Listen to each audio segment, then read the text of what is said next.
Hi friends, வாங்க சாப்பிடலாம். சமையல் முடிச்சாச்சு. இப்போ அடுத்து இப்போ நம்ம சாப்பிட வாங்க. இன்றைக்கி கொடுவா மீன் குழம்பு, காடாங்கழுத்த மீன் வறுவல். வாங்க சாப்பிட்லாம். பாருங்கள், சாப்பாடு போடுறேன்.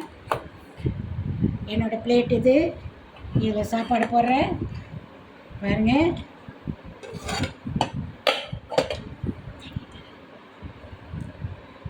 சாப்பாடு போடுறேன். இங்கே பாருங்கள், இந்த வறுத்த மீன் இருக்குது. இது என்னோடய சாப்பாடு. இது வறுத்த மீன் இருக்குது. நான் வச்சுக்க மாட்டேன் அந்த மீன், உங்கள்கிட்ட சொன்னேன். அப்போ மீன் குழம்பை பார்ப்போம். பாருங்கள் எப்படி சொன்னேன்.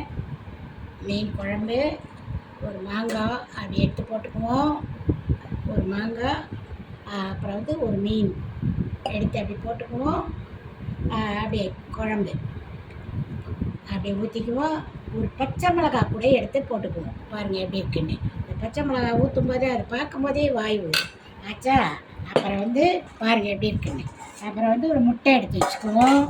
இது எல்லாம் அப்படியே இருக்கட்டும். இப்போ நம்ம சாப்பிட ஆரம்பிப்போம். ஓகே, பாருங்கள் எப்படி இருக்குன்னு பார்க்கலாம். நீங்களாம் சாப்பிட்டீங்களா? என்ன எப்படி இருக்குன்னு சொல்லுங்கள். ஒரு நாளைக்கு எங்கள் வீட்டுக்கு எல்லோரும் சாப்பிட வாங்க. நான் சமையல் பண்ணி போடுறேன். ஓகே. இப்போ இந்த மீனை கொஞ்சம் எடுத்து அதில் வச்சுட்டு பாருங்கள். கொடுவா மீன் எப்படி இருக்குது. முள் அதிகம் இருக்காது இதில். எப்படி இருக்குன்னு பாருங்கள். சாப்பிடுவோம். இப்போ நம்ம சுடுது. சுட சுட தான் சாப்பிட வேணாம், அதனால் ரொம்ப சூடாக இருக்குது இந்த மீனும் இந்த குழம்பும். நீங்கள் வாங்க கொஞ்சம் சாப்பிடுங்க.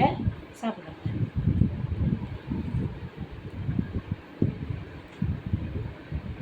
செம்ம சூப்பராக இருக்குங்க. ஓகே, இன்னொரு வாய் சாப்பிடுவோமா? இப்போ கொஞ்சம் முட்டை அப்படி வச்சுட்டு அந்த சாப்பாடை அப்படி நீங்கள் சாப்பிடுங்க. நானும் சாப்பிடுவேன். செம்மையாக இருக்குது. இந்த மாதிரி நீங்கள் வீட்டில் மீன் குழம்பு வச்சு, மீன் வறுவல் பண்ணி, முட்டை வச்சு சாப்பிடுங்க. நான்வெஜ் சாப்பிட்றது உடம்புக்கு நல்லது தான்.